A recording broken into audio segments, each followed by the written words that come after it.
What's going on, everybody? Welcome back to another week of Tower Talk Show. Happy reset day.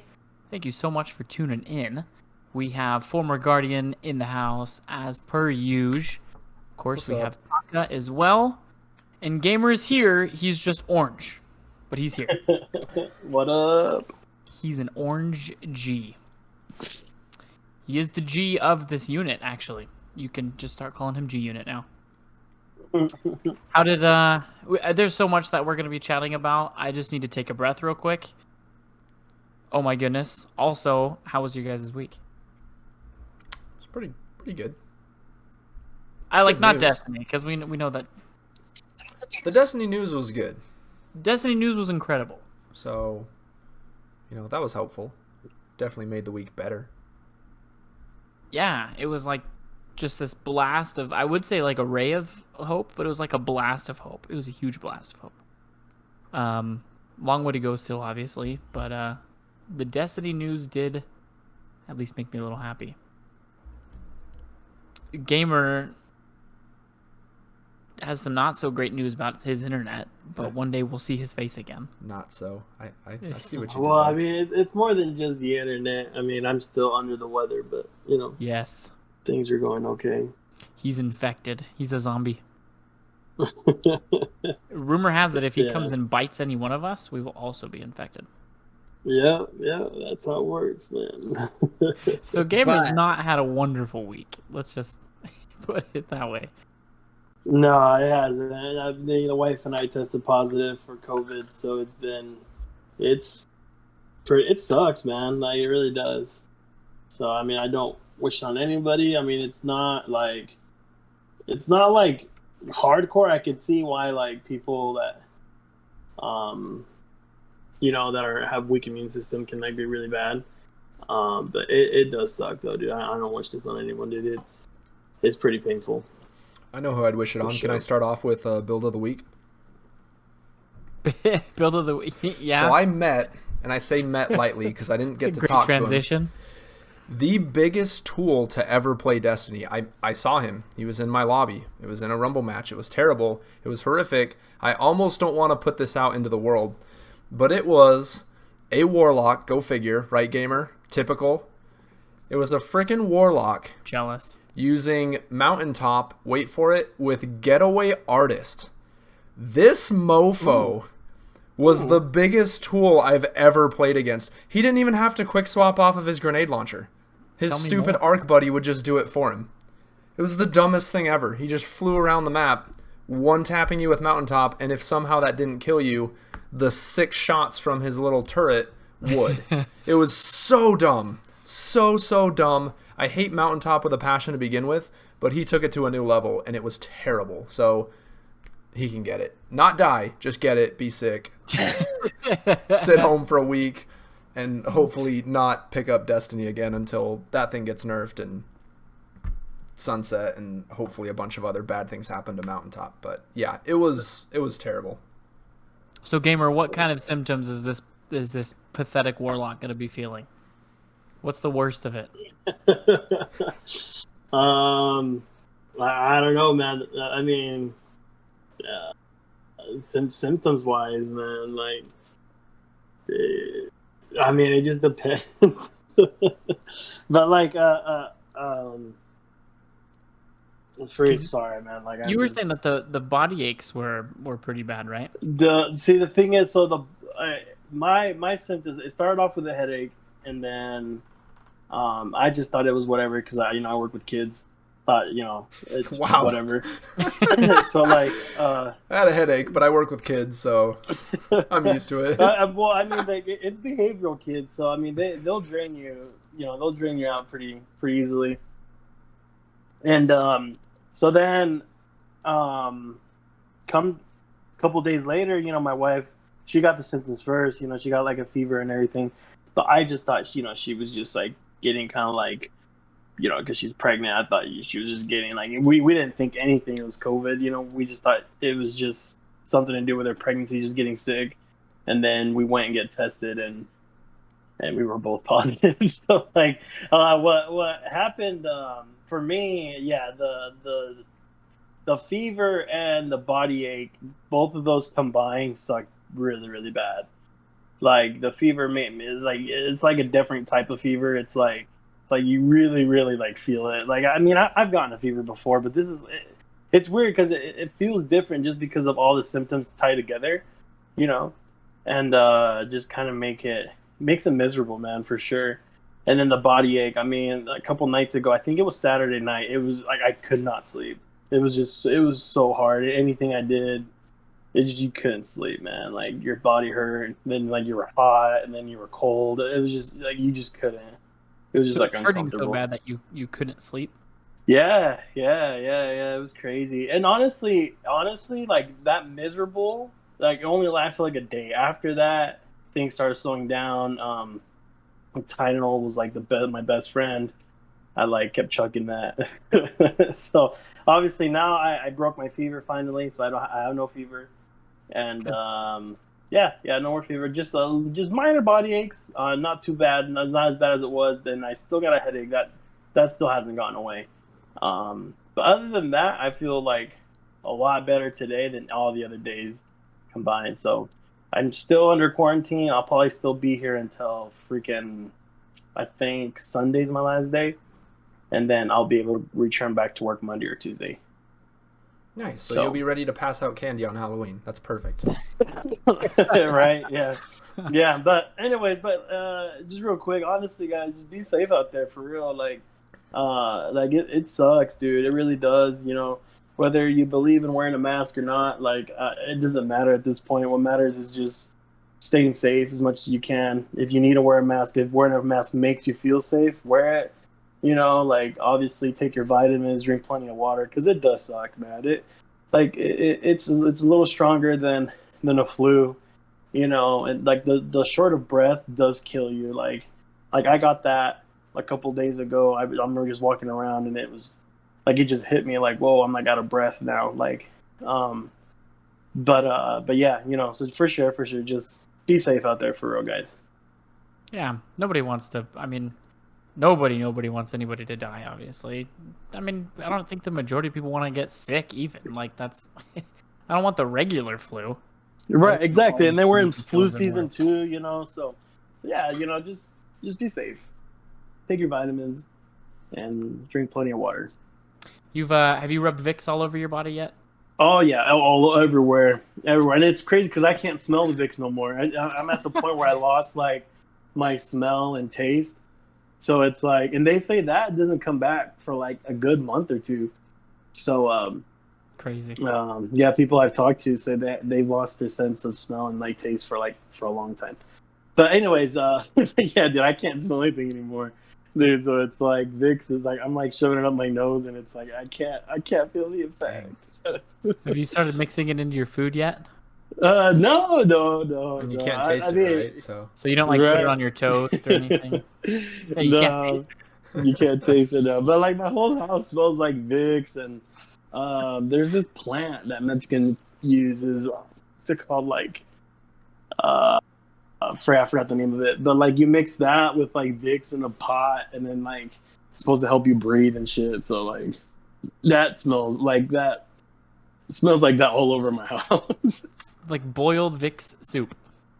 Yeah, with like, but like you're not supposed to drink it. You're supposed to just smell it. You know, with it lemon helps ginger. you like. Yeah, lemon ginger for sure. Yeah, that thing's bomb, man. So yeah, I mean a lot of caldo, like a lot, So much. like so the first day we got sick, like my wife's aunt came and gave us caldo, and then my wife made caldo, and then my mom brought us caldo. I'm like, dude, I'm sick. I'm like, I swear, if someone brings me caldo one more time here, like I am done with freaking. If people don't know what caldo is, it's pretty much just. It's just broth. like it's broth and like It's broth. and like chicken. It's like chicken noodle soup, but like more. It's more like vegetables in it. It's got like carrots and like it's supposed to give you like a bunch of vitamins and like this little soup and it's supposed to like cure cancer and everything. Dude, but that's no joke. So like I don't know about all Latin culture, but like a lot of like Mexican culture, like you get sick, and like Vicks and caldo is like It's the you can remedy. The basically ish. skip going to the doctor at that point. Like you're solid if you got Vicks and caldo. That and a Coke, Yeah. right? Yeah. Mix in caldo, and then you can throw in some like herbal teas in there, like or like the lemon and honey. Like that's a big one too. Oh yeah, been there. That's so funny. Well, I mean, yeah, be safe, obviously. Nobody wants to get sick. Nobody wants anybody to die. If the statistics have shown us anything, though, like little kids, like younger, 20s, 30s, 40s, like, I don't know, your guys' age group. Your wife being pregnant, obviously, that sucks, because being pregnant, like, anytime you get sick, it's just 10 times worse anyways. But obviously, we're expecting you to make maybe not a speedy recovery if you're not going to taste anything for a month, but yeah, for sure. And thanks for everybody who's like said, hope like for speedy recoveries. But yeah, it's been good. I mean, like I said, like it's like a good like 24 to 48 hours of pure torture. After that, like it's just trying to get over that hump. Once you get over that, it's just, everything feels just like a normal, like cold or flu after that. We got a handful of wishing you better in chat, so people pulling for you, man. Yeah. Awesome.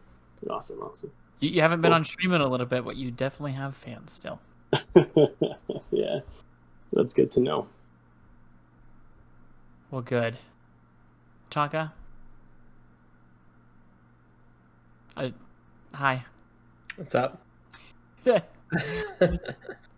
feel like I haven't heard you in a minute, so I just wanted to make sure you were still with us. Yeah, I'm here. Obviously, you want Gamer to be 100% as well, so that way he can get back into our private matches, and you can. Yeah, if he can fix his internet too. Yeah, we got to get that internet up. Yeah, I he needs to just move. Still got to get you in. Find a new place to live. Just move house. Right. I already moved, man. I can't move again. Literally just moved. Quite literally. But, yeah, so lots happening outside of people getting sick and whatnot. How did finding out about Perfect Aim make you feel any better, even if at least just emotionally? Gamer?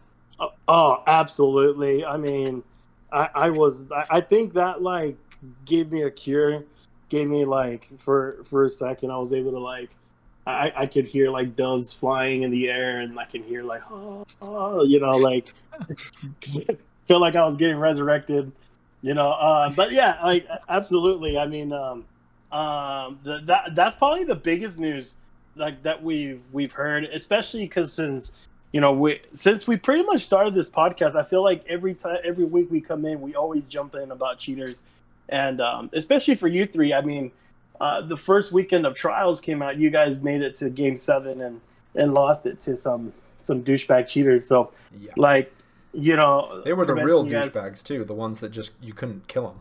It wasn't even just aimbotting. It was the douches of the douches. Exactly, but I think the biggest plus we get from this isn't the fact that they're throwing like an anti-cheat. It's the fact that they're going after these companies and straight up like suing them. Like, hey, this is like affecting our game, and it's like, dude, like it goes against all our violation, and like we're like suing you guys. And it's crazy because like I guess even on YouTube, like you would see other websites as well weren't active either because like Bungie went after them as well. Like it wasn't just Perfect Aim, but there's also other websites that got attacked. So this is a huge plus. The way I look at this, it wasn't just the fact that they were trying to create like an anti-cheat. It was like they're going after these companies that make these cheats and like saying, F you guys, we're suing you guys because you guys are making, a mockery of our game. Yeah. Did you guys see the notice that Perfect Aim put out on their website? Yeah, like, we will not comment on whether these claims are justifiable or not. Yeah. But we are going to shut down because we don't want to get sued.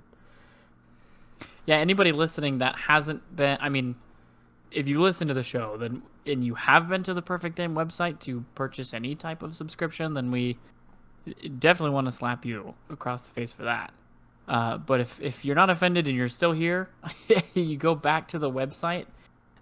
There's this notice that says, "Hey, Bungie's basically told us like that we need to stop doing this," and then it says something along the lines of like, whether or not their claims are warranted, basically, or like something ridiculous. But nevertheless, I guess we'll.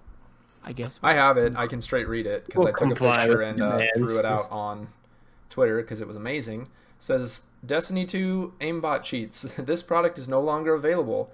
A claim has been made by Bungie Inc. suggesting that this product violates the game's license agreement. Furthermore, a demand was made that we cease and desist from selling this product. We won't comment on whether these claims are justified or not, but have decided to comply with this demand regardless. We're sorry for any inconvenience caused to our customers, not to the player base of Destiny 2, who have been royally screwed for the past months, pretty much a year. So yeah, that was the notice they put out there. The you can no longer apology buy is the what's product, crazy to me.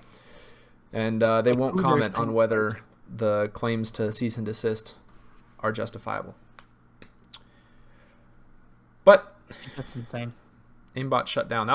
And for those who didn't know, that was one of the most prominent sources for cheats in Destiny 2 was Perfect Aim. And like Gamer mentioned, there's other sites that have shut down as well that provided cheats for the game, but that was the most known one amongst the community that people were using.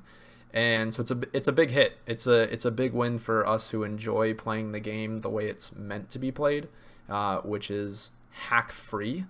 And people who have purchased the product and still have it downloaded on their computer are still able to use it. Again, this is mainly a PC issue.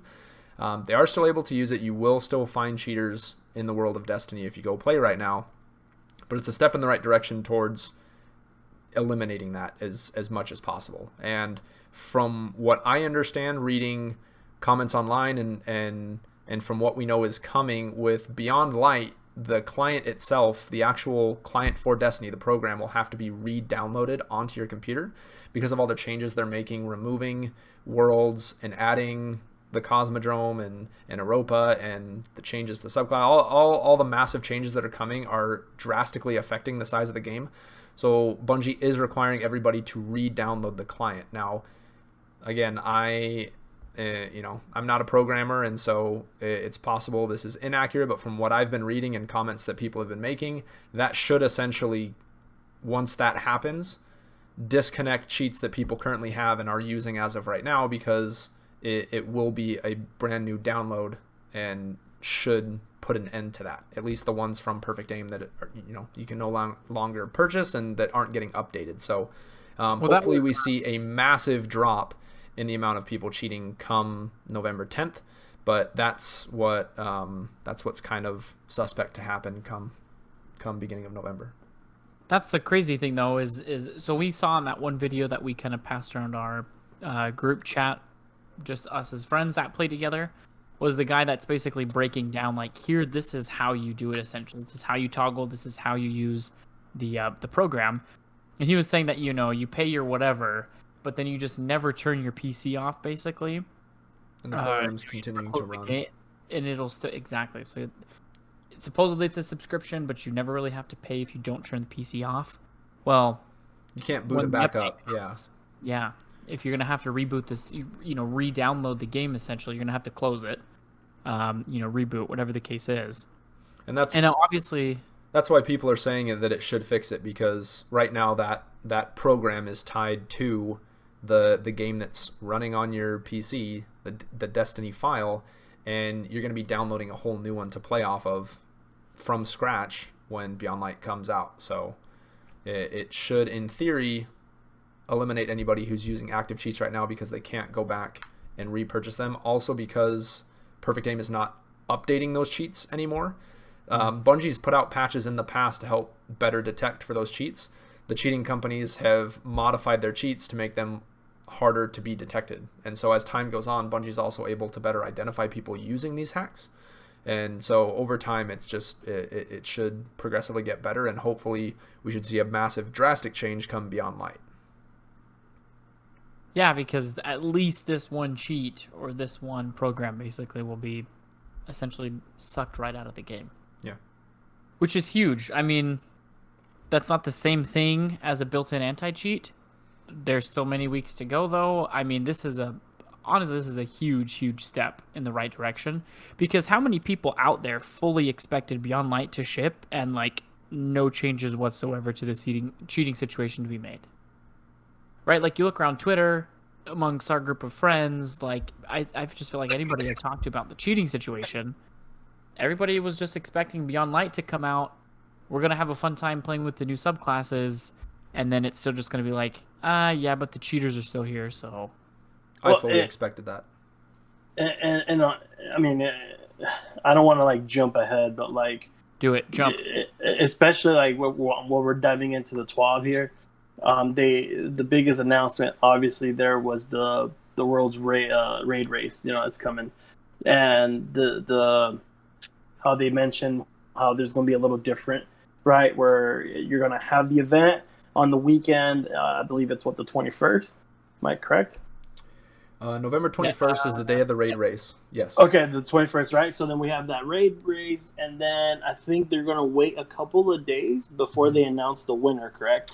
So obviously, I wrote that to you guys, like in the little group text that we have. I was like, you know, this seems kind of, you know, sketchy in a way, because they're telling me, because remember, like, the perfect aim thing didn't get announced until after the TWAB, right? So like for me, it was like saying, okay, hey, you know, just letting you out there, you know, Beyond Light is gonna come out, but you know, this anti-cheat you guys wanted, like, yeah, we don't know, so that's why we're gonna like hold this raid race, you know, and so that way we can check everything out, make sure every team was legit, and check everybody completed it correctly, and then we'll announce the winner. Because for me, it was just more like, man, so there isn't an anti-cheat, and then a couple of days later they come out with, boom, you know, we're suing all these mofos. You know, so and that, same that's day you kind of got what COVID. right.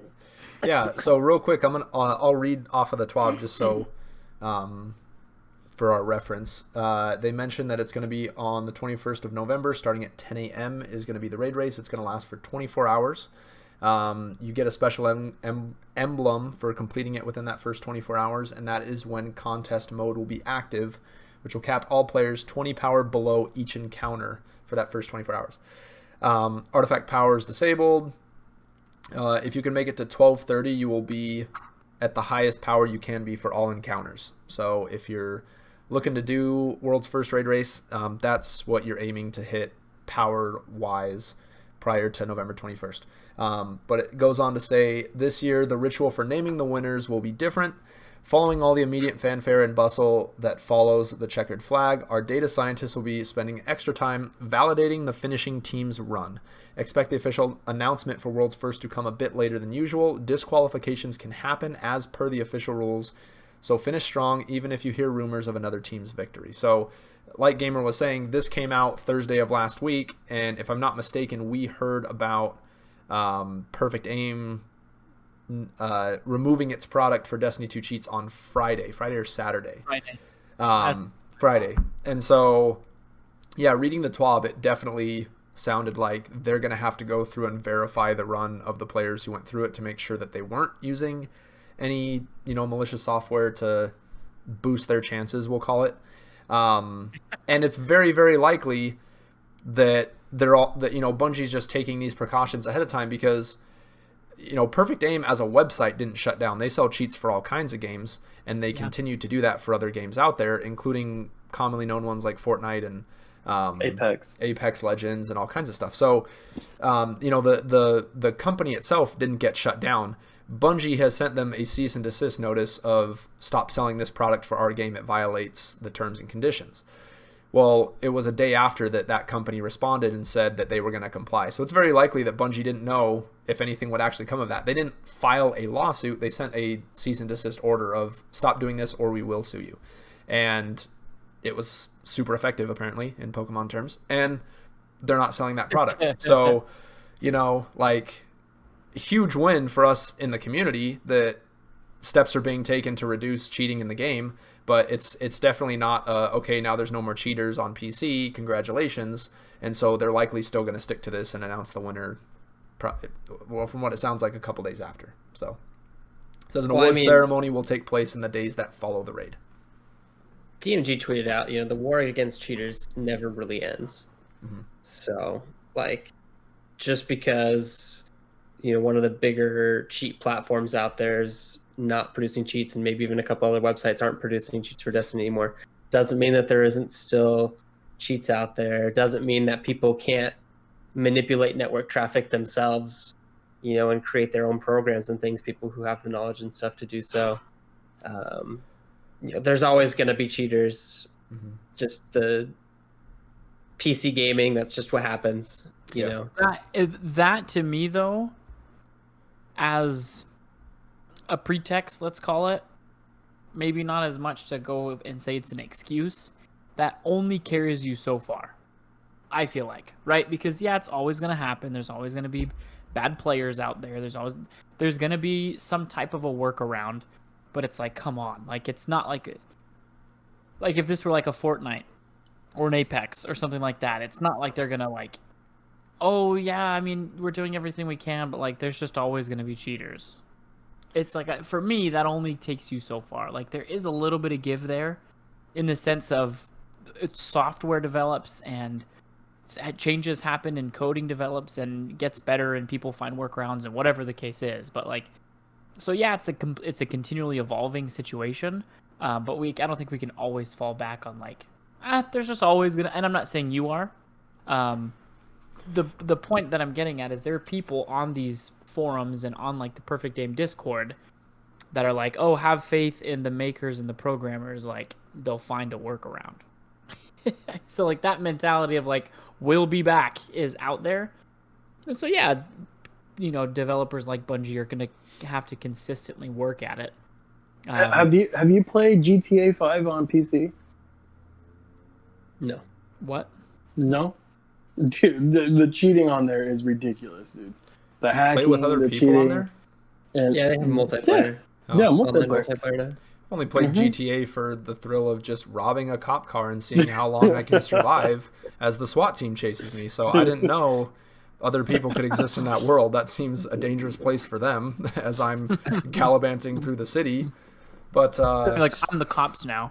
yeah, But yeah, I mean, Rockstar deals with this type of stuff all the time as well, man. Like, and they've kind of fallen into that mindset already of, like they detect cheating, they try to tackle it, and then every week it feels like people create new hacks and new cheats on there where they can have like, they can fly, they can have infinite ammo, they can have infinite cars, like I mean, like the cheating on there is incredible. Like, it's crazy. Like, you But think is it Destiny not was like a bad, Halo where you can adjust the rules in the sandbox, essentially? Is that not something that's built into the game, like, quote-unquote hacks to where we can, like... no. Because in Halo, you can... It's not like hacks, right? But, like, you could set... Everybody has rocket launchers. Everybody has this. Like, you can adjust the gravity. I mean, like on mini games, yeah, for sure. But I mean, I'm talking about if you're trying to do a heist and some dickhole who hacked in like a tank that can't be destroyed and he's just like auto killing your whole entire squad and can't finish that heist. That's freaking annoying. You know what I mean? Like, what I'm getting at, it's the same way. I mean, like, as Talk is saying, no matter what, like, that's the world of online gaming. Like, Rockstar's been dealing with this for years. GTA 5 has been out since what, like 2011, 2010. Like, you know what I mean? Like, it's been out for a long time. Like, and they still can't figure out how to like, problem solve the cheating. I mean, they figure out to a point where now, like, if there's two people that are hacking, they kind of like put them in the same area. That way, they're We'll just like, let the cheaters play together. yeah. Like they've done that now. Where dude, That's an Bungie awesome comes out with a solution. cheater playlist. It's like, hey, if you're using hacks, you can go here. Compete Yeah, to see like- who has the best hacks. Like, We can't get you out of the That- game, so we're just going to put you in your own playpen. Exactly. Eventually, that's pretty much what they ended up doing. It's like they couldn't That's completely amazing. remove it, so they just had they just mapped everybody together and it reversed their hacks. Like, so. Anyways, what I'm getting at is kind of what Taka is saying. Like, in the world of online PC gaming, like, And cheating's always going to be a thing, and I believe even Aztec Cross said the same thing. This is a victory for us, yeah, but at the same time, there's going to be it's not going to stop the cheating. You know what I mean? People are going to find a way to cheat, regardless of what happens. Well, let me say this really quick. Like, I'm not saying that there's always going to be cheaters. Is like should be used as an excuse to we're not going to try and combat cheating, or we're not going to try and solve and fix the problems. You definitely it's a, like DMG said, it's a war. Like they're still going to battle supposedly, trying to tackle the cheating problem, trying to get them out, trying to do whatever they can. And you have to do that. You can't just give up and use that excuse of, there's always going to be cheaters, so we're not going to try as hard as we should or as we need to fix the problem. We're going to put them in the same... they're all going to go to the same park. At the same playground. I think the purpose of understanding that is it requires a level of understanding on the side of the players that we can't just put all the blame on Bungie of why is there a cheater in your game, Yeah. I think that's the point DMG's making, and I think, like, for me personally, this news was more a win on the fact that Bungie gets so much flack thrown at them that you don't care enough about your game, you're not doing anything about it, we don't have an anti-cheat, this game's garbage, it's dead. The whole community can be so bitter about the situation, and like this shows that in the background they've been taking legal action against the companies that have been destroying this game for us. Like, that's a big deal, and it, for me personally, gives me more confidence in Bungie as a company, and I'm like, wow, that's really cool. Because they could have announced in the TWAB, hey, we have a brand new beefed up anti-cheat, congratulations, but them taking legal action is attacking the problem at the source, not putting a band-aid over the problem. Like, this was a bigger win than a better version of an anti-cheat. And not saying we couldn't use a better version that's more strict. I'm all for kicking anybody out who's got cheats running on their game. But, like, this is a better solution, and they've been taking that route likely for a while. Like, legal action doesn't happen from one day to the next. They didn't send that notice Friday morning, and Perfect Aim was like, you got us. We took the product down. That's just not how legally things work in the real world. So this is clearly something they've been dealing with, and that's why devs like DMG are putting out there, hey, like, this is an ongoing thing, we're still doing our best, like, bear with us, but we do have your best interest in mind. That's a really good point. And even from the very beginning, when we started off, like, we were never going to be a podcast of like, effing Bungie, your game's trash, make it better, oh my goodness, because I feel like we have enough of those content creators, those voices in the community. I mean, just any freaking YouTube video, you go to the comment section, there's always somebody that's talking about how trash the game is. It's like, well, you like it enough to come to YouTube and comment about it, so I mean, watch a video on it. So at least you're staying up to date. Yeah. And that's kind of our thing, is the four of us as a crew, like, we call balls and strikes, obviously, and this one is a huge win.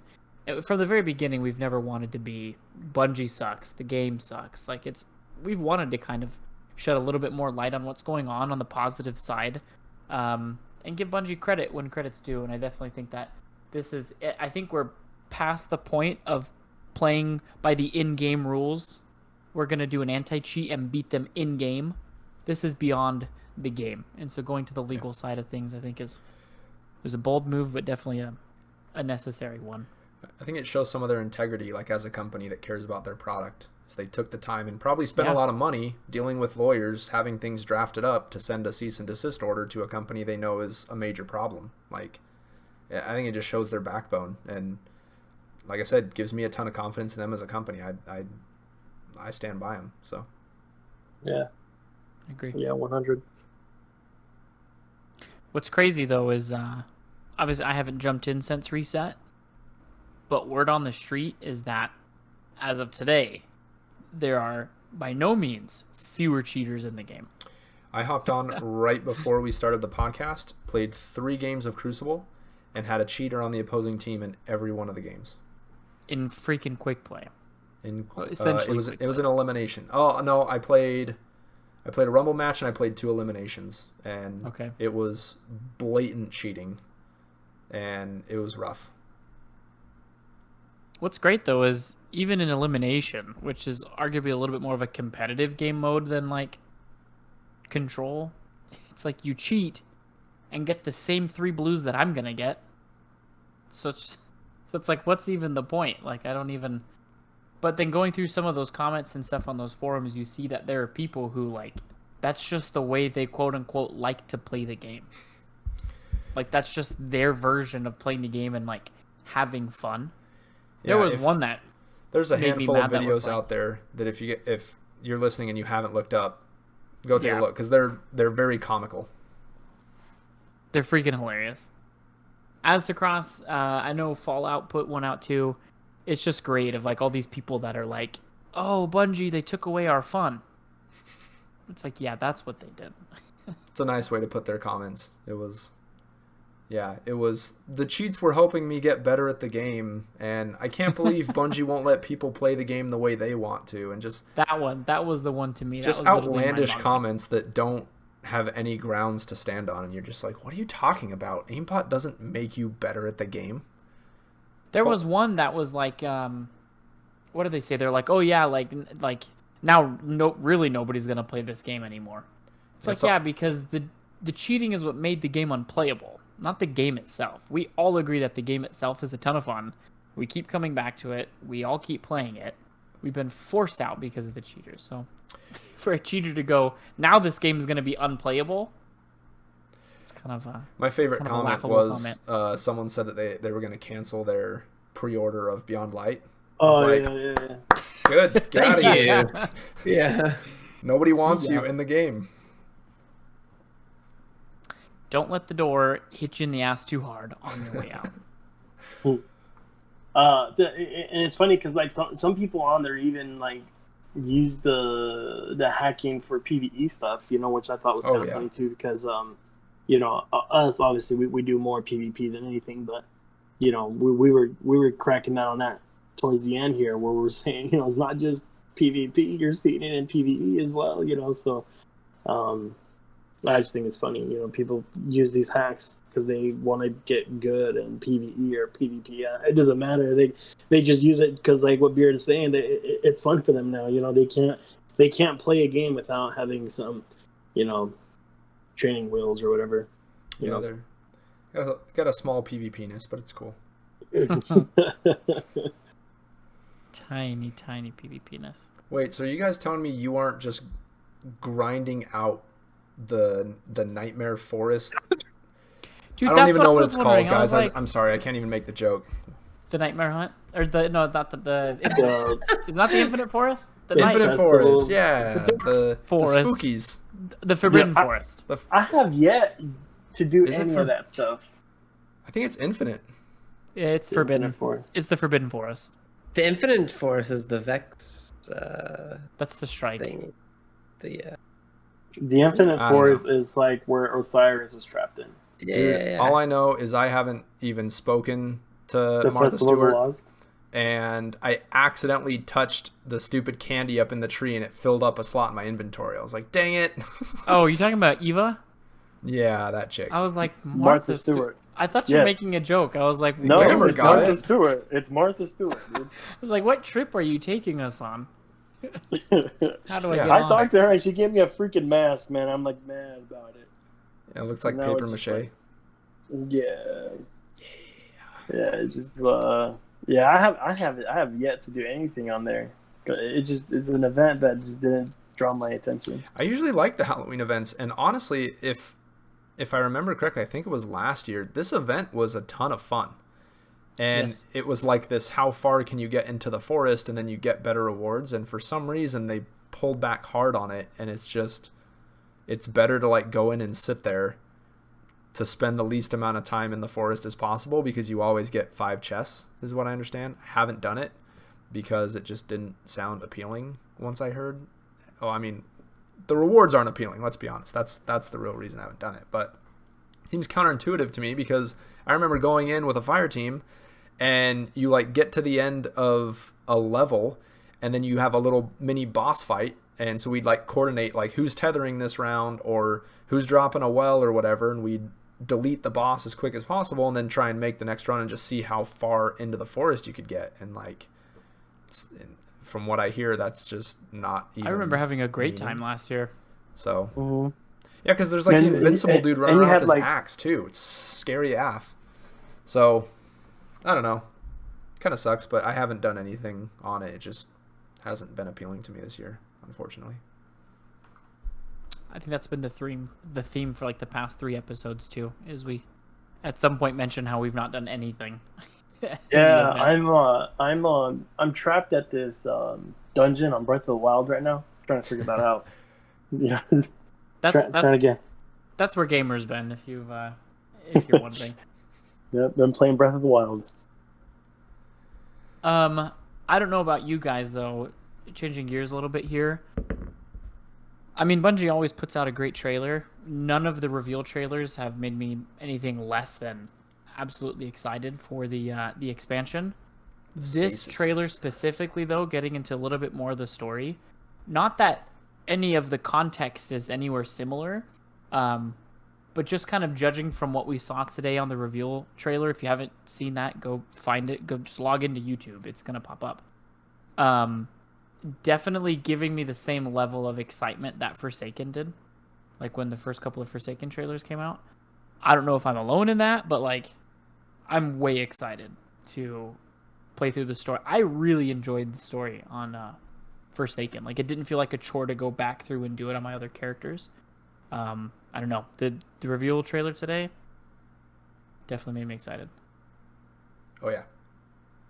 The Aramises, the Fallens, the Stasises, all of it. It's all good. Not to spoil, I'm pretty sure it's been in other trailers, but the Fallen have stasis. They've got the stasises, and they're freezing guardians in the trailer. And well, the trailer kind of went into why though, right? The trailer kind of hints at the fact that like the Traveler did choose them at one point, and then kind of like abandoned them, and so like, nope. Okay, cool, we don't need the light. We're gonna go grab the darkness instead. Yeah, and they went to the pyramid ships, which are, I don't know if sentient is the right word, but they're similar to the Travel in that like they're an object, but that is like alive, and so it's now giving them darkness and imbuing them with that power. And so, yeah, it was one of the first trailers that I can think of where it showed multiple shots of these Fallen, like, not like winning against Guardians, like they were straight freezing Guardians and like attacking them as they were running away and stuff, which usually the trailer's all about how super powerful we're gonna get and how we're just annihilating everything in front of us, and this was kind of the opposite, more like you should probably be scared of the enemies you're gonna face. And well, yeah, because there's like a freaking like dreg thing that pounds the ground and then like Titan freezes stuff. Yeah. It's like, that's a stupid little like red bar. Well, and I don't have the TWAB pulled up in front of me to probably comment knowledgeably on the subject, but some of the changes coming in Beyond Light are affecting the background coding in a way that they'll be able to change up mechanics in fights and quests and missions and things. That was like 2 weeks ago. Yeah, and they mentioned that because of it, some quests that will remain active on some of the planets that are sticking around might have some bugs, and to be aware of that. But what it means is they're able to do cooler things with fights and game mechanics in the coming expansion. And so I'm excited to see enemies about our size, like human-like figures, these Fallen and captains and things similar to the Barons we fought in Forsaken, and knowing that we could potentially have, they could have new mechanics and ways that they move around and engage us, and like that all sounds exciting to me, because the thing I would say I like the least when it comes to PvE is a static, or I guess a stagnant boss that you just have to pump a bunch of bullets into, i.e. every single raid boss in the game.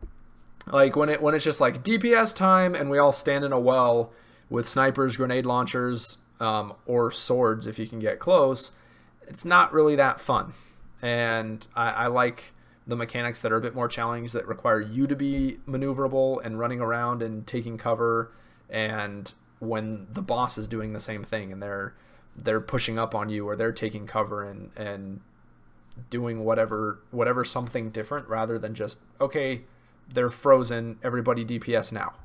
So Which is why the Barons in Forsaken were so great. they were so much fun. Like, we're not PvE players, but we all play the story, right? The story missions when they come out. And the Barons was awesome. Yeah. It was memorable. It wasn't impossible, but there was mechanics that kind of required you to think or kind of... Hold on. The Barons were cool when you did it with your first character, and then when you had to go back and get your other two characters, they were a bit like, oh, like I gotta do this part again. Like, you know, Yeah. I wish like once you finish it with one character, everything unlocks with all your other characters. See, So that's what they're doing. That was though, the with this flaw one. with Forsaken, is they required you to go through all that to unlock the Dreaming City. Like, they should have had the Dreaming City Per unlocked character. once you did it across your characters, and then still had the ability to go back and replay it. Because it wasn't that the encounters all of a sudden sucked. It's that you were forced to kill 8 Barons on your second and third characters that you just went through in order to continue to do the same activities where you were at on your first character. So yeah, that was more, I would say, a design flaw, in that they should have had that new area accessible to all your characters once you unlocked it.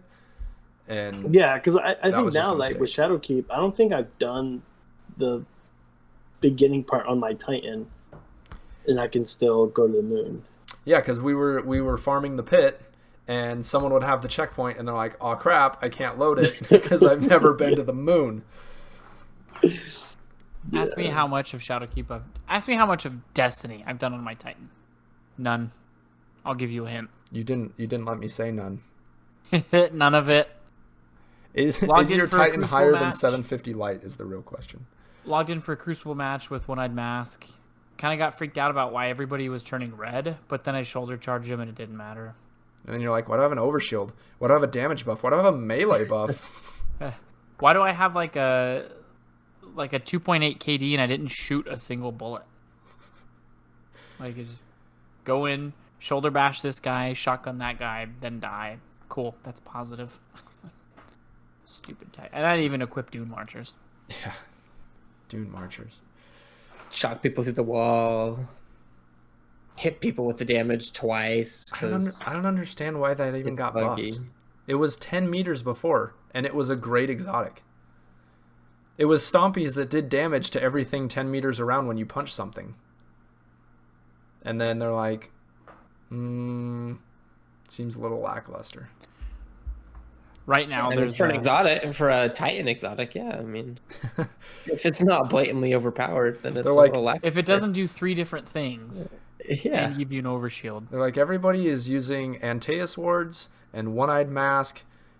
We need to give a buff to Dune Marchers to make it more competitive. It's like, cool. And right now, there's some Titan main somewhere going, freaking Karnstein Armlets is so broken. You guys have broken exotics too. Stupid Stompies. You Dang. can Dragon jump. Shadow.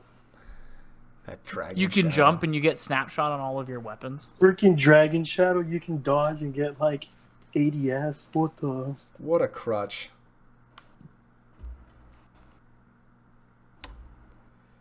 Yeah, exactly. We don't like Titans. If you're new around here, you're just now turning in, not tuning that- in. It's not that we don't like them. They just tend to be the biggest shock. Hold up. You three don't like Titan. I mean, I don't like them. I actually hate them. Okay, yes, that's what I'm saying. You guys like hate them. For me, it's like Actually, I hate them. my biggest hate is still Warlocks. Like I still get Oh, PTSD and Aramis from is them. definitely a Warlock gamer. I don't know if you noticed that. Definitely a Warlock. We have to make the distinction between Top Tree Dawnblade and every other Warlock subclass. This is true. Even though 90% of Warlocks use Top Tree Dawnblade, there is a difference. Unless I wonder why 90% use Top Tree Dawnblade. I couldn't even tell you. Couldn't. You guys saw Cool Guy's video about the loss rate on Voidwalker? Yeah. Like, it's the most lost. I don't know how would you word it? Like, out of any subclass they you get could the pick, it's they the get the subclass that lowest loses the KDs most. on average in games, They are mostly found on the losing teams of games, and they're the least used out of all subclasses across all classes in the game. Voidwalk, like Voidwalker. warlocks, Voidwalker Yes. warlocks, like yeah. middle tree. All of To them. any tree. Any tree. See, well, is that okay? Hold on. But is that like recently, or is that Yes. like through since its existence? Since Middle Tree it was was nerfed. nerfed? Since Middle Tree was nerfed, it hasn't Okay, seen see, any I'll go play. back. And that makes sense because like for a good chunk, I mean, Middle Tree was dominating Crucible. Oh yeah, you had handheld like Supernova that didn't let's do damage not to forget you. that. I mean, like The handheld Supernova was like freaking busted. Plus, like everybody was running around with like Lord of Wolves at that time, like when it was busted. So But it's like that was like the go-to subclass. to quote a good friend of mine, if you are losing that badly on Voidwalker, you're doing it wrong. Like Middle Tree Voidwalker is still a fantastic subclass. It's a great subclass. People just don't know how to use it because handheld Supernova used to be so easy to use, and it requires adapting to the changes that they made to it. It's still strong, but now you can kill yourself. It takes longer to charge up, and you can hold it for less time, and so you have to be more precise when you use it. But the melee's still strong. The super's still solid if you know how to voop with it and freaking teleport across the map by Warlock skating. So it's still good. It's not Top Tree Dawnblade, though. Top Tree That's the Dawnblade thing. is the clear choice. And that's the thing. Like I will admit, as a Warlock main, even though I will be making a triumphant return back to Hunter when Beyond Light launches, because freezing throwing stars, yes, sign me up. I will admit that handheld Supernova, even post nerf, is even more mindless than shoulder charge. I'll admit it. There's not an ability in the game that takes less skill to use than handheld Supernova. Like just gauge your distance right and throw some grapes at people. That's all you have to do, and it gives you kills for free. So I mean, yeah, it's mindless. Of course it is, but there's lots of mindless things in the game. I don't And know. just- I would argue it requires a lot more skill to use that now with the nerf than shoulder charge. I mean, maybe more timing. Well, I mean, Solar Charge also got kind of nerfed. I mean, it's not. I mean, don't get me wrong. Okay. Like, Okay, it still Titan does, it Defender. doesn't feel like it at a lot of times. But Not like when the you- grapes did. The grapes got Yeah. nerfed hard and noticeably hard. oh, I'm not saying that they did. I mean, well, one's a grenade and the other one's a melee. Like, but anyways, but like, what I'm saying is that, like, what you just said sums it up perfectly. A melee is easier to use and kills more efficiently than the grenade, when the grenade should be the heavier handed. But go on. Didn't mean to cut you off. No, I'm just saying, Titan like, sympathizer. they did get nerfed. I'm not saying that, like, I mean, when I'm in the back end of it, I feel like it doesn't get nerfed, but when I use it, I feel like I got like freaking got his nuts chopped off. Like, it doesn't work as efficiently.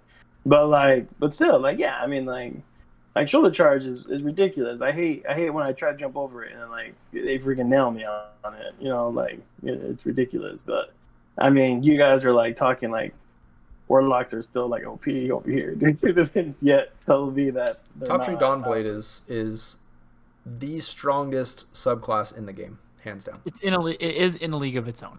Yeah. And nobody wants to have that discussion because none of the Warlocks want it to get nerfed. But some tuning in some way should really happen to it.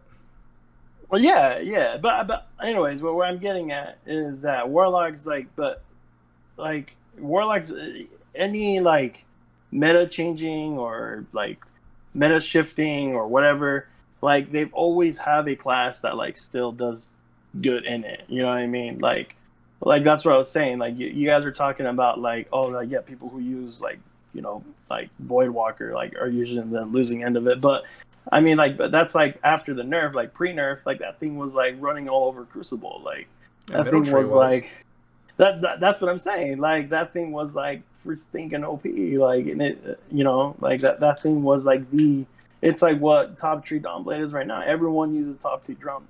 Top That's Tree like Dawnblade's way better now than Fissure ever was. So here's the It's- thing, though. I'm not saying what is better or not. All I'm saying is that, you know, Warlock still had a really good class to like dominate the Crucible. That's all I'm trying to say. We talk a lot on the show about what's easy to use versus like ease of use, and I don't know. Former Guardian always puts it more eloquently, but like the easiest things in the game, the easiest abilities, the easiest guns shouldn't be the most lethal, right? I think that's across the board. I think we all pretty much agree with that. Mm-hmm. And right now, the way Voidwalker sits across any subclass, Cool Guy said in his video that the Devour subclass is regarded as like, oh, that's a high skill subclass. Like, only people who are really good with Voidwalker or Warlock, for that matter, use that subclass. When it's one of the most underused subclasses in the game, then I see way more high skilled players using Top Tree Dawn than any Voidwalker subclass. And so I think it's just another symptom of people. There are skilled players in the game who can do well with any subclass, but a lot of players, the majority of players, kind of do just want to use what's easy and what gives you kills the easiest and what seems the most powerful. Mm-hmm. Nothing about any of the Voidwalker subclasses is easy. I think Top Tree Dawnblade is supposed to be one of those kind of high skill ceiling type of subclasses, but yet I feel like anybody can just hop on and just do really well with it. Like, yeah, having higher skill in using that class, you will be better at it, but it is still one that most people can hop onto and do well. It just has like too much going for it. It's got too much. It's got arguably the best melee in the game. Really arguable. It's got crazy ability regeneration returns just for getting kills while you're in the air. Something that's not terribly difficult to do. Also gives you inner accuracy. Yeah, extra inner accuracy. You can essentially be anywhere. Like, you don't have to stick to traditional sight lines and stuff, because you can just float wherever you want. Like, it just has so many things going Icarus for dash it. Cooldown. Talk about The Icarus dash, you get 2 dashes on a 5-second cooldown. That you can jump prior to dashing and project yourself 3 times farther than normal. And when you're floofing, yeah, you keep that momentum, so you can just like fly across the map. As a completely biased Warlock main, I guess not completely biased because I don't always play Top Tree Dawn, but my opinion's obviously going to be biased, right? I could make a lot of arguments as for why Top Tree Dawn is, in a lot of ways, fairly tame. For example, the movement, like that crazy Mach 3 just freaking zipping across the map like nobody's business, next to impossible comparatively on controller than it is on mouse and keyboard. I can do it on controller. It's easier on mouse and keyboard. It's definitely easier on M&K. I won't you watch, argue that. That's what I mean. Yeah. And you jump on the subclass, and it's not like an equip and win kind of a subclass. Like, you don't just throw on Top Tree Dawn and like automatically you go from like a bottom tier player to like, I can like do trials carries now. Like, it's definitely not like an equip and win, much like Middle Tree Voidwalker was. When that subclass came out, that was, you just throw on that subclass and you just win. With Controverse Hold specifically, yeah. Yeah. With Controverse Hold, absolutely. And so, okay, cool. You got zippy, fast movement and some more inner accuracy. That doesn't automatically make you lethal. I do think in some ways, like the movement specifically and looking for those kind of out of the ordinary sight lines does give you another way to play the game. But there are so many players on controller, on mouse and keyboard alike, who just think that, oh, this subclass is just good, so I'm just going to throw it on and I'm just going to get kills. And you'll see them just floating up there, like halfway up to the ceiling, just chilling there, like shooting down at people. And it's like, that's not the way the subclass is played. And so there are a lot of ways that you can get in trouble with it and get killed with the random floof, because it's not like the normal floofs in the rest of the game. Like, you ADS and you don't drop out of your floof, right? And so, I don't know. I think there are a lot of ways to where it's not just an equip and win. Like I said, I'm completely biased. I love that subclass. I don't always play it with transversive steps, though. Believe it or not, there are other warlock exotics out there. But I don't know. I like playing the game with diversity, and so I don't always spend all of my time on one subclass. But I think I've seen ways to where that's not just the complete busted subclass that everybody likes to make it out to be. Yeah, the skill It's overtuned. floor For sure. the skill floor is slightly higher than most other trees. I'll give you that. But the ceiling is so much higher than any other subclass in the game. It's not even funny. Your ability to move, literally fly in the air. Like even when you don't consume your grenade, because you can still ADS and you can still fire, you can, I mean, you have so many things that you can do in that class that in a game where movement is king, it's easily just the strongest subclass in the game. That's why if you hop into trials, you will not see a warlock running another subclass. It doesn't make any sense. They can make it to the middle of the map to hog sightlines on snipers before anybody else gets there, so they control mid-map every single time. Because See, but when perfect aim goes away, you get to that sightline and you can't just toggle people. No, you actually can't. have to hit your snipe. But getting there first puts you in a better position than the team that's getting there late. I think a lot of the pluses to the subclasses have been exacerbated by perfect aim and toggling, cheating. Agreed, but we can hop into a game and you can be top tree Dawnblade and I'll be a hunter with stompies on bottom tree Arcstrider moving as fast as possible. You will get to the middle seconds, full seconds before I get there. And you will be ADS'd looking at the hallway you know I'm going to come out of because you can just get there quicker. And the same happens then when you're the last Guardian standing on your team. You can get away from peril so quickly and just make laps around the map at Mach 5 to where people can't even catch up to you. Like it's in its own tier in how good the subclass is. And so I'm not saying nerf it into the ground, because you're absolutely right. It has a bit of a higher skill floor. It's not just a pick it up and win subclass, but it has so much going for it in the strength of the melee, the range, and the activation time frame. It is instant.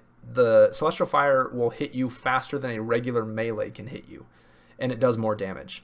And you get half of it back if you get any kill while in the air, regardless of whether that was a melee, a grenade, tick damage. You hit someone with Thorn, they run around cover, and you jump in the air, you get half your melee back when they die. Like, it's a very, very strong subclass that's heavily weighted when there's other subclasses in the game that suffer from being next to garbage. I mean, we also haven't even talked about the super itself, which is probably the best super that Warlocks have too.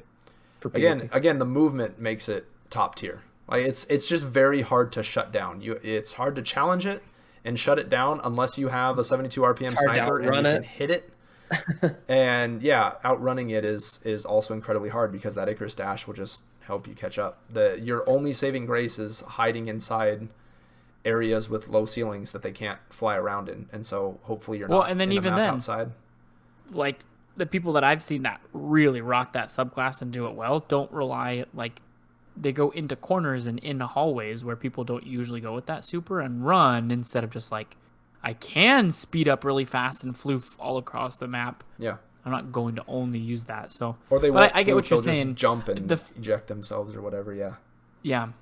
I do remember though when they announced, like, they released the gameplay footage of the updates and what was happening with Dawnblade, and I remember people saying like, "Yeah, but is that melee really going to be good?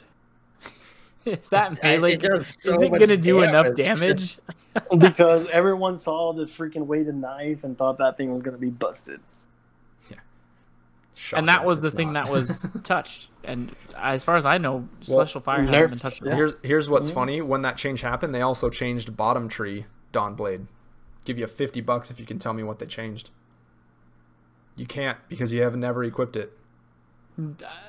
You can't do the jump thing when you're in the super thing? I thought you're supposed to move faster in that super. Technically. No, you don't have Icarus dash. Oh, yeah. So why would you ever equip that bottom tree? So that's the thing. For that subclass, supposedly, quote unquote, it was going to have the stronger super because that one tracks more aggressively and it like launches like a fire thing in front of it when it hits the ground. Yeah, it's bad. Ooh. It's not good. Nobody has equipped Whoa. it, and if they did, they got off of it within the second or third time they died. So, I mean, not directly calling for a nerf, but I mean, something needs to get tweaked somewhere, or like there needs to be an expectation across subclasses as far as movement goes, because that one is in a league of its own, and it puts people at a disadvantage when you can't keep. I mean, nothing else can hardly even get that high unless you're a hunter with stompies, and you'll reach the same height and then immediately fall. So like their ability to get up high in the air, dodge and be mobile while in the air, like you can peek out from cover, take a snipe, dodge back into cover, all while being 70 feet up in the air. You're right. You have to kind of think ahead and think differently with it. But after playing a few games, like people start to pick up on things that the subclass can do. And even if you're not taking advantage of plays in the air, just being able to, I took a shot, jump and dodge, even without the floofing. Like I can't tell you how many videos I watch of people, someone shotgun rushing them, they jump and they double dash backwards, and they immediately create distance between them and the shotgunner that no other subclass can do, not even a hunter with a dodge. If you're a hunter and you dodge roll backwards, he's going to delete you with his shotgun as he slides at you. Like it won't make any difference. So it's just top tier, hands down. And I don't think anything comes close to it as far as being comparable. But for as much as we can sit here and say that we need to nerf one of my favorite subclasses, I mean, maybe not nerf Mountaintop it, but tune first. it a little bit. Maybe bringing it in line a little bit more. I think we're all going to have a whole laundry list of things to complain about next month. Well, and in all fairness, so people don't go, freaking hunters complaining about things, Spectral Blades is a little out of hand as well. Just throwing that out there. So, sorry, hunter mains out there, fellow hunters. So clarify which part of it, though, because I know the super? you're not referring to the same thing you're, everybody else is thinking. You're talking about recently or before? Always, even still.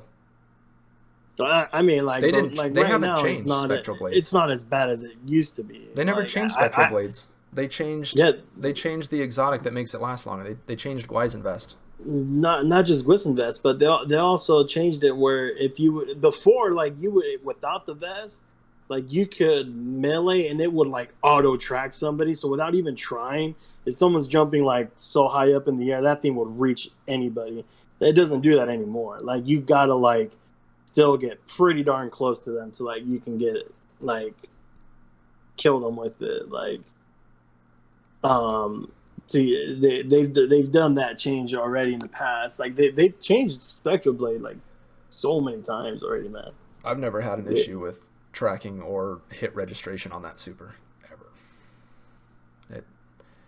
Well, that's what's funny. I think great. they. Well, I'm not complaining about that. I'm just saying that like they've changed that before. Before it used to be more busted, where like you can literally just run in there and get like you can swipe and then like be like 40 feet away from somebody and kill them. Like it was ridiculous, and they fixed that. So now you have to be like more accurate. And then let's be honest, like Spectral Blade. I mean, you guys play mostly PC.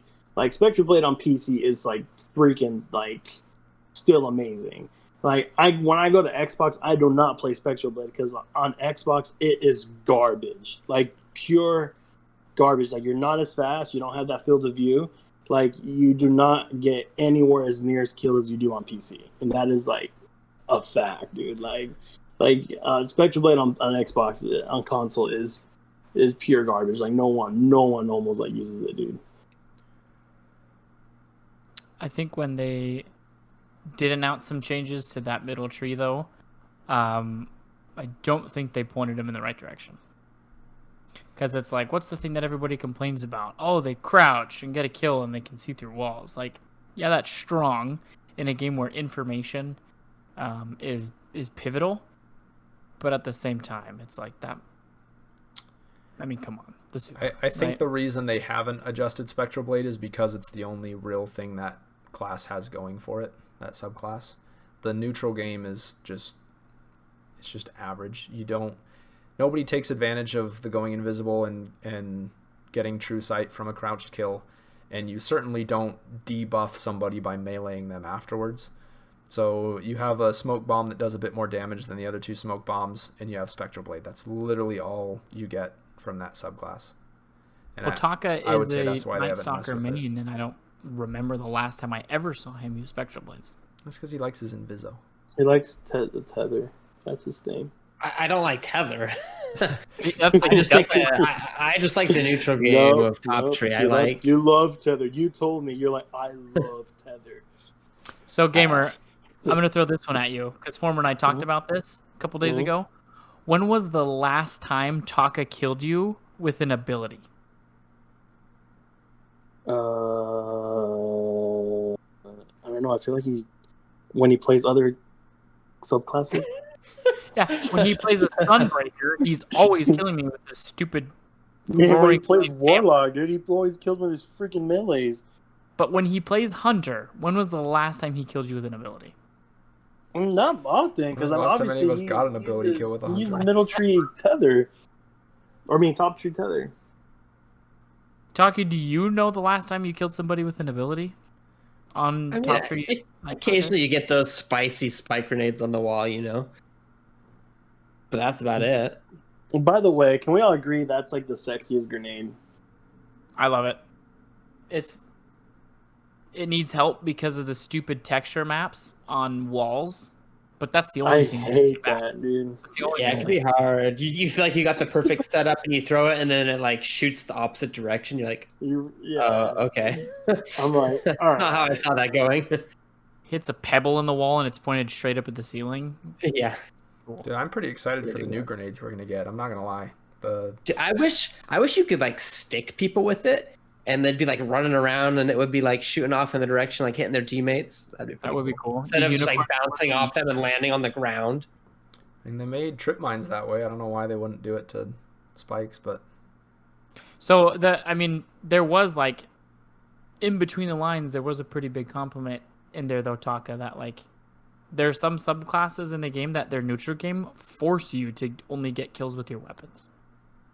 Like that's what, and you're almost always 9 times out of 10 you're top fragging in our private matches, usually Sherpaing us when we play trials or elim or whatever, and like you don't have abilities to crutch on. Like it's all gun skill basically with a lot of these other subclasses. I think some of that was by design, but the game's gotten to the point where there's so many mindless, brainless things to use that it's like. Well, hard. I feel like that's a pretty like. I think Top Tree Night Stalker has probably some of the best neutral game that's why out people of use it. any subclasses. The super sucks. But the trade-off is you have a fairly inconsistent super that a lot of times you get no value out of. Sometimes you do. Sometimes you get a spicy, triple kill. You tether a couple people, you shut down a super, and you come out on top. But more often than not, you hit the ceiling, you hit a wall, you shoot at the ground, they still kill you. Like, you just miss. You shoot it right at a guy and it just misses him. That big cold Titan with Antia slides on your freaking tether. But I feel like that you can't have the best of everything. Like, one subclass shouldn't have the best melee and the best neutral game and the best super. And that's kind of like why I say Top Tree Dawnblade is maybe needs some tuning and some changes, because I feel like it does have the best melee, it has the best neutral game, and it has the best super. Solar grenades. It's just good at everything. And one of I the feel best like grenades in the game. I feel like there needs to be some trade-offs here and there. Like, I don't care if some things are really strong, but if everything is super strong on a subclass, then yeah, it just creates this thing. Like, why would I pick anything different? Yeah, you have to give people choices. You have to, like Taka, he plays Top Tree Night Stalker because he enjoys the neutral game and he's willing to sacrifice not having the strongest Void Warlock or Void Hunter super, because he'd rather have the invisibility with the dodge and the grenade that throws off people's radars and the movement speed of Keen Scout. Like, that's more appealing to him. And so if someone wants to run that speed, stealth, whatever build, they can choose that option. And then someone like Gamer mostly plays Spectral Blade. He prefers using that sniper because he relies more on his sniper or his hand cannon or whatever loadout he's using and doesn't need the neutral game. So, like, that's a perfect example of, as a hunter, you make that distinction. Do I want the stronger super? Do I want the neutral game? Like, if I could play top tree freaking Night Stalker but have the Spectral Blade super, it would be like, why would I play anything different? I have the best hunter super. I have one of the best hunter neutral game setups all in one package. Like, why would I play anything else? Yeah. Like, it would just be too strong. Yeah, and that's what Former's saying too, is like your decisions need to be meaningful. And I mean, there's always going to be the strongest. There's always going to be a meta. There's always going to be, even when things are fairly balanced, there's always going to be that thing that's just that much better. But yeah, I don't, because there is no reason at all to use bottom tree Dawnblade. What even is bottom tree Dawnblade? It's pretty similar to like Arc Strider. No one ever runs top tree Arc Strider, and if they do, they quickly repent their decision and are like, I should not have done this. And I'll do it every so often because I'm like, man, that melee sounds really appealing to get my health back. I do get melee kills quite a bit. And then the super's garbage. That melee is the only thing going for it. If I'm on bottom tree, I move faster, I get my dodge back quicker, I get my abilities back quicker, and the super's better. So it's like, why? Why would I ever pick this? And honestly, Dude, I think by the way, I've been using bottom tree arc a lot with Dragon Shadow, and it's great. You sprint and you get your dodge back faster than normal. Yeah, and even though dodge, I it's still love middle tree. It's still my favorite. It's my favorite melee, but bottom tree arc, I forgot how good it was because I used that a lot when arc what was that, like arc battery was around. Mm-hmm. Mm-hmm. I used bottom tree a lot during that time. Anyway, side note. Yeah. Also buff middle tree gunslinger, please. That's all I'm gonna say. Yes, please. Speaking of neutral game, holy crap. Dude, they nerfed it into the ground, and the melee used to be bugged and it would do more damage, and they fixed it finally, and now it's garbage. Even if I line up all 3 knives and hit a target, it like barely does the same amount of damage as if I just melee them normally. It's so frustrating, because then if you miss a knife or two, it does next to nothing. It's like 30 damage, and you're like, cool. Why is this even an ability? Wait, how many knives do you throw? You chuck 3, and they fan out. And so if you pull your reticle to the side as you throw it, you can get them to line up on top of each other. And so you have to like jerk your freaking camera around to try and hit all the knives in the place you're trying to hit, which is hard if someone's freaking strafe stepping. And if you actually pull it off, it's pretty freaking lackluster. And it's like, man, if I have to go through lining those up, I should get rewarded for like the level of skill that takes. But no, it's a mediocre melee at best, and most of the time you're not lining up all of them and hitting them, especially if they're at any kind of a distance, because the travel time's super slow and you're trying to get 3 knives landing on the same target who's moving. It sucks. And then they nerf the super so it doesn't track, and so you chuck knives and it'll literally like rain down all around your target and blow up, and he'll be standing there like barely scratched. Like, gosh dang it. So I think going to one of Taka's earlier points, though, is like we can't have the one subclass with all the things. While I agree to that, I think the direction that they're moving with the subclasses in Beyond Light, though, is kind of the direction to head in. Because if it's like, here's a map of all of the potential abilities and jumps and grenades and melees, and then you can kind of mix and match, I do think that is it's like kind of saying the opposite of what Taka is saying, but at the same time, like, that is kind of the fix, because then everybody can just pick whichever abilities they want, and then obviously a meta is going to surface at the end of the day. But if you're just like, if you happen to be one of those guys that's like, yeah, but that scissor knife trick or scissor whatever thing that's called, and you find a way to make it work, you can substitute that as your melee and then still keep the other strong things. It 100% is the way to go, so long as they provide appealing options that make you make that decision, right? Mm-hmm.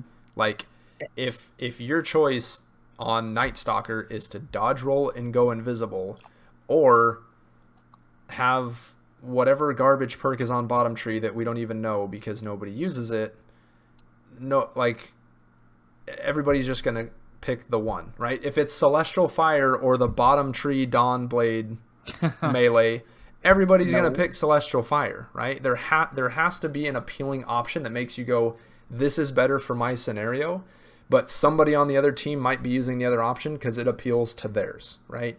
And that's the dance that they need to figure out, because it's the same conversation if we're talking about weapons, right?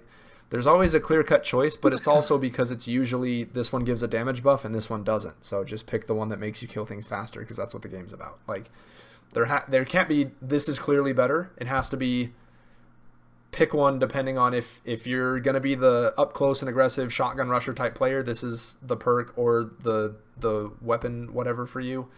If you're going to be playing at a distance using a sniper or maybe even a fusion rifle and you don't want to get close, then have the ranged option of whatever, like there has to be that dichotomy. Otherwise it's not just this is the meta, it's that this is the clear choice. And that's what Top Tree Dawnblade is. That's what Bottom Tree Striker Titan is.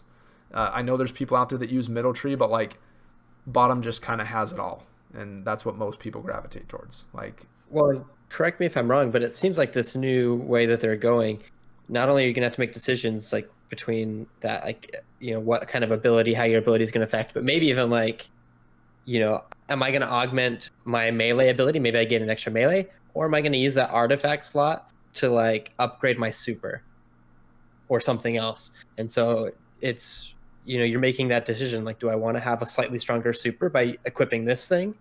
Or do I want to have a little bit of a better neutral game by equipping this one that's going to augment my melee, give me an extra melee charge, an extra grenade or whatever? I like that too, because, then it's not just like, oh, do I want this dodge or do I want that dodge? It's, it's kind of increases the complexity of the decision, not just between two different dodges or two different melee abilities, but do I want to go more of a neutral game route? Do I want to go more of a super route? And those are the types of decisions that players should be making. Neutral game versus stronger super, like, because both are good options, right? Having a strong super, very, very appealing, very powerful in any kind of a PvP setting. Same as having a neutral game. I mean, neutral game is all the time. Super is only when you use it for a few seconds. So but those few seconds can really be tide turning in like a game. Yeah. You can wipe a whole team with clutch you some rounds and so like I think it's super meaningful, especially if you do play like a high intellect build where you're getting your super a little bit more frequently. Well, I feel like that's a good decision to make, like to allow players to make, because there's not a clearly, I think, better choice. Do I want to go for a better neutral game or do I want to go for a better super? That's the cool thing, because then when you're in the Crucible, any playlist really, you're going to be in there and you're going to go, wow, that guy's playing Stasis Hunter just like me, but he's doing so much better. Like, what does he have going on? And you go and inspect him and he might have what do they call it, fragment, like he has some fragment that I haven't discovered yet, and he's using it in some way that's like, whoa, I need to go get that thing, because it's making his melee 10 times better. That had some kind of synergy. Like, that's what we want to see, right? We want to see build potential, where you're making a decision of this exotic over that one mixed with this fragment versus another. Like, that's what we want. Those are the types of choices we want to make, that this makes more sense for my playstyle, not just another worm husk stompy dragon shadow hunter. That's what I mean. Yeah, it's not like you see the exotic and you see the ability that's tied to that tree, and it's like you already know what he's doing. And then immediately you chalk it to like, oh, he's not good. He's just running that subclass. That's stupid broken. Yeah. So I like having a reason to go in and inspect other people and like find out what they're doing. Discover all those secrets and stuff that, I don't know, it's cool. I'm very much excited for that. Like, the story looks freaking awesome, and I can't wait to play through that. But like really getting into PvP and sinking our teeth into all the changes that are going to happen, the sandbox changes that they haven't really announced yet. We know that that's coming probably in the next few weeks. Like, there's a ton. There's so much that's going to change in the next, what do we have, 3 weeks? Like, closing remark, really, I think Beyond Light is going to feel like almost a different game. Like, I mean, sandbox changes are happening, locations are being sunsetted, new locations are being introduced. We're getting a new subclass, which is a 4th element that's now being added into armor and weapons, new exotics. There's so much stuff changing on November 10th, it is going to feel like a new game. Very similar to what Taken King felt like when all of a sudden we had a Night Stalker, a Stormcaller, and a whatever the Fire Titan is. I don't know names because I don't Titan. Stupid. Solar Titan. Like, these things didn't exist in the game. Now they do. Like, that is going to happen on top of new elements for weapons, and what that means, there's likely going to be new stasis mods on armor, just like there's the arc gauntlets that you can, when you melee someone, you get grenade energy back. Like, that's only tied to arc type gauntlets. We're probably going to see mods that are tied to stasis element that are now getting added onto armor. We're going to see unique and special stasis weapons. We have enemies that have stasis. They have different shields. Like, the entirety of the game is getting shaken up so hard, on top of the stuff we mentioned before where mechanic wise they're able to do new things with missions and enemies and all that kind of stuff. It's literally going to be a different game in 3 weeks, and I'm super pumped about it because that just means there's more stuff to test out and try out and builds to try and put together and figure. And it's an endless loop of all this stuff to explore. I might be, this might sound like a conspiracy theory, but I definitely feel that October, right? October 2020 under a Bungie that was still tied to Activision was Destiny 3. Probably. I think if Bungie were still with Activision, this would be Destiny 3. It'd be like, hallelujah, we're killing off Destiny 2. We're doing something totally new. We're starting off in this crazy new place, and there's new I think we would be getting a lot of what we're getting, just on Activision's terms. And so it's definitely going to be a new game. I 100% agree with the small changes are enough to make this feel like it's going to be entirely different. I think in some ways bigger than like a Taken King or a Forsaken, even though it's kind of that kind of a vibe. I compare it to that because that's the only thing within Destiny's history that can be somewhat related to. I really feel like this is just going to feel like a brand new Destiny game. 100%. Yep. Fingers crossed that they nerf Mountaintop into the ground. All I know is I'm calling in sick on November 10th. Yeah, I'm self-employed. I'm going to be sick that whole week. Stop calling me. Not available. Gamer's going to be, they're going to call him. He's like, I got COVID last month. Again. I can't come in. Well, I mean, I originally had the day off when I was living in my old place, but I told them that it's all up in the air. So we'll safe to say, happens. though, if you're not excited at this point about Beyond Light, Destiny just might not be the game for you. Like, there's so much happening that, like, people who even care this much about this game, like, it's huge. It's gonna be awesome. Dude, Hunter Shuriken, are you kidding me? That's what I'm saying. Just like get freaking pumped because we're definitely all excited. It's like how many years? We get 2 of them. Ugh. It may be. I mean, if that's the route you go, right? It's the route I'm going. It's already decided. If it's a fragment, that decision was made a long time ago. Yeah, I saw somebody with 2 of them. I now need that in my life. It won't be the same without it. So 100% part of my build already. So what do you guys say we go play some Destiny until the ample amount of cheaters just drive us to go play Among Us for a couple hours? And we're probably going to be in private matches, let's be honest. Or we just jump into private matches. Just avoid them. Just avoid the cheaters altogether. True. For sure. Well, we want to say thank you to everybody who has tuned in, everybody who has listened to us. If you don't know, if you're new around here, we stream every week, Tuesdays at 9 AZ time, to Twitch and Facebook. We record the podcast to put it up on Spotify after the fact as well, so you can find us there. And then if you want to see our cute faces and Gamer's Orange Box, you can also find our podcast on YouTube, where you can catch video and audio in 60 glorious frames. Because you deserve to see us. Every second. Absolutely. Former, and please do, if you haven't already, please like our pages, come follow us on Twitter as well, at Tower Talk Show. We're super easy to find. Our handles are the same everywhere. Come follow us, come share us as well. That would be massive. We think we have good ideas, and we're like, 7s, 6s maybe. So if you think somebody else would like to listen to us, definitely share our info as well. We would very much appreciate it. And Former, where can people find you if they want to chat with you after the show? You guys can talk to me on Twitter at Former Guardian. Send me a Taka? friend request on Steam. We'll get you into Do the it. private matches. Yeah, you can hit me up at TheTaka. At Real Taka. And if please do, that would be awesome. We would love to play with some of our listeners. Just know though that this Taka that's sitting right here is the one that will be murdering all of us. That's him, right up there. in the Sometimes. box. Just sometimes. With his DualShock 4. That's right. Yeah.